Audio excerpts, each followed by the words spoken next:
सफाई वो देता है जिसके मन में खोट होती है। अगर खोट नहीं है तो सफाई की जरूरत भी नहीं पड़ती। और राजनीति में अगर कोई नेता बार बार सफाई दे तो समझ लीजिए कुछ बड़ा होने वाला है।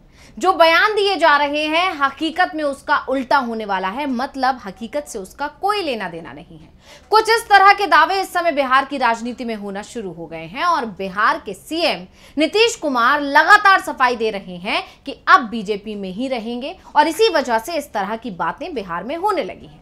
यहां तक कि नीतीश से जहां सफाई मांगी भी नहीं जाती है वहां भी वो खुद ही कहने लगते हैं कि वो अब कहीं नहीं जाने वाले हैं, वो बीजेपी के साथ ही रहेंगे। ऐसे में सवाल उठ रहे हैं कि नीतीश बार बार सफाई क्यों दे रहे हैं? क्या उनकी सफाई पर बीजेपी को भरोसा नहीं हो रहा है? क्यों नीतीश पर बीजेपी के नेता भरोसा नहीं कर पा रहे हैं? और क्यों विपक्ष के नेता तेजस्वी यादव बार बार ये दावा कर रहे हैं कि खेल होने वाला है और वो इसी तरफ इशारा कर रहे हैं? इन्हीं सवालों को लेकर हम अपनी स्पेशल रिपोर्ट में करेंगे बात। नमस्कार, मैं हूं अंशिता। तो बिहार से बड़ी खबर सामने आ रही है और चर्चा चल रही है कि नीतीश कुमार पूरा मन बना चुके हैं और वो पलटी मारने की तैयारी कर चुके हैं, यानी वो कभी भी पलटी मार सकते हैं। विधानसभा भंग करने की चर्चा भी इन दिनों चल रही है क्योंकि नीतीश बीजेपी से नाराज हैं और नाराजगी के कई कारण हैं। तीसरी बार सरकार बनाने पर पीएम नरेंद्र मोदी ने कई ऐसे फैसले लिए जिनसे जेडीयू में खलबली मची हुई है और उसके कोर वोट में नाराजगी दिखाई दे रही है। यानी जेडीयू का कोर वोटर जो है वो जेडीयू से खिसकता हुआ नजर आ रहा है और ये डर जेडीयू के अंदर बैठ गया है। मोदी सरकार ऐसे फैसले ले रही है जो जेडीयू की विचारधारा से मेल नहीं खाते हैं। और सबसे पहले तो जब नरेंद्र मोदी ने तीसरी बार सीएम पद की शपथ ली तो मोदी सरकार में जेडीयू को उसकी ताकत के हिसाब से सही हिस्सा नहीं दिया। इससे जेडीयू नाराज है।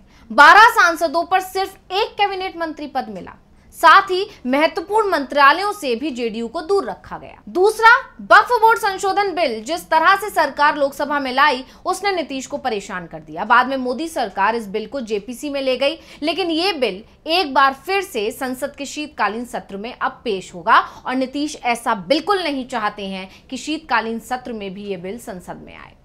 लेटरल एंट्री के मामले में भी आरक्षण का ना होना नीतीश को खटकता है। वैसे तो लेटरल एंट्री का फैसला भी मोदी सरकार अब वापस ले चुकी। जिस तरह से विपक्ष ने इस मुद्दे को जोर शोर से उठाया था और फिर एनडीए के तमाम नेताओं का उसको साथ में मिला।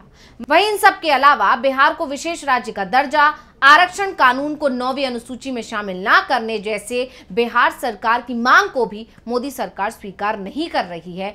और इन्हीं सब कारणों के चलते, इन सब मुद्दों के चलते ऐसा दावा किया जा रहा है कि नीतीश कुमार बड़ा फैसला ले चुके हैं, लेकिन नीतीश को अभी जल्दी नहीं है, वो कुछ इंतजार कर रहे हैं। वैसे नीतीश कुमार इसके लिए कोई हड़बड़ी शायद ही दिखाएं, वो विधानसभा चुनाव का इंतजार कर रहे हैं। ऐसा इसलिए कहा जा रहा है, दरअसल संसद का शीतकालीन सत्र दिसंबर से पहले सप्ताह से शुरू होकर तीसरे या चौथे सप्ताह तक जाता है। संसद के शीतकालीन सत्र में इस बार मोदी सरकार वक्फ संशोधन बिल पेश करने की तैयारी में है। शीतकालीन सत्र से पहले सप्ताह में ही जेपीसी को अपनी रिपोर्ट तैयार कर सौंपा है और लेकिन नीतीश नहीं चाहते हैं कि ये बिल संसद में पेश हो। तो शीतकालीन सत्र शुरू होने से पहले 4 राज्यों जम्मू कश्मीर और हरियाणा के अलावा महाराष्ट्र और झारखंड के चुनाव परिणाम सामने आ जाएंगे। जम्मू कश्मीर और हरियाणा में तो विधानसभा चुनाव का ऐलान भी हो चुका है। 8 अक्टूबर को परिणाम सामने आ जाएंगे और इसके बाद महाराष्ट्र और झारखंड में चुनाव कराए जाएंगे। अगर बीजेपी सभी राज्य या फिर 4 में से 3 राज्य में हार जाती है तो फिर नीतीश कुमार मोदी सरकार से समर्थन वापसी का ऐलान कर देंगे। दरअसल नीतीश कुमार की सबसे ज्यादा निगाहें 2 राज्यों के चुनाव पर टिकी हुई हैं, जिसमें से पहला राज्य है हरियाणा और दूसरा है महाराष्ट्र। अगर इन दोनों ही राज्यों में बीजेपी को हार मिलती है तो ये तय है कि नीतीश कुमार इंडिया गठबंधन में शामिल हो जाएंगे और एनडीए से नाता तोड़ देंगे और अक्टूबर की शुरुआत से ही इसके संकेत मिलना शुरू हो जाएंगे। आरजेडी के प्रवक्ता मृत्युंजय तिवारी ने कहा, पितृपक्ष 2 अक्टूबर को समाप्त होगा, 3 अक्टूबर से नवरात्रि शुरू होंगे और इसके साथ ही बिहार में बड़ा खेला होगा। बिहार की राजनीति में जल्दी ही बहुत कुछ होने वाला है।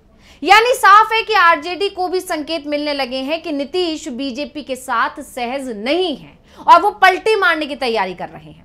साथ ही नीतीश कुमार ये भी चाहते हैं कि इस बार वो पलटी मारें तो विधानसभा का चुनाव भी कराया जाए। नीतीश नहीं चाहते हैं कि उन पर वोट की चोरी करके दूसरे के पक्ष में जाने का आरोप लगे, इसलिए इस बार वो इस्तीफा देने के साथ नए चुनाव में जाने की तैयारी में है और ये सब इसी साल होने वाला है। यानी बिहार में विधानसभा चुनाव इसी साल हो सकते हैं या फिर अगले साल की शुरुआत में हो सकते हैं। और अगर वैसे अगर बात की जाए तो बिहार में चुनाव नवंबर 2025 में होने हैं, यानी अभी से लगाया जाए तो 1 साल पूरा पड़ा हुआ है। लेकिन यह तय माना जा रहा है कि विधानसभा चुनाव तय समय से पहले होंगे और बीजेपी को भी इस बात का एहसास है कि नीतीश कुमार उसके साथ खेला कर सकते हैं और इसीलिए बीजेपी ने भी चुनावों की तैयारियां तेज कर दी हैं। बीजेपी अपने सहयोगियों को एकजुट करने की कोशिश में लग गई है। चिराग पासवान से हाल ही में पहले गृह मंत्री अमित शाह ने मुलाकात की और उसके बाद पार्टी अध्यक्ष जेपी नड्डा भी उनसे मिलने पहुंचे। और चिराग पासवान से इतनी मुलाकात क्यों हो रही है, इसकी वजह आप सभी जानते हैं। खैर आगे बढ़े तो पशुपति पारस को भी अपने पाले में रखने के लिए उन्हें राज्यपाल बनाने का प्रस्ताव दिया गया है, ऐसे दावे किए जा रहे हैं, जिससे पारस दूसरे खेमे में ना चले जाएं। राष्ट्रीय लोक मोर्चा के प्रमुख उपेंद्र कुशवाहा लोकसभा चुनाव हारे तो बीजेपी ने अपने कोटे से उन्हें राज्यसभा भेजा, जिससे कुशवाहा बीजेपी के साथ रहे।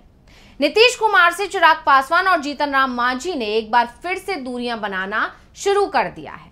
गया में पाथवे उद्घाटन और पितृपक्ष को लेकर मुख्यमंत्री की समीक्षा बैठक से गया सांसद जीतन राम मांझी ने बहिष्कार कर दिया और इस बहिष्कार के लिए मांझी ने नीतीश कुमार पर ही आरोप लगा दिए कि वो हमारी समस्याओं पर ध्यान नहीं देते।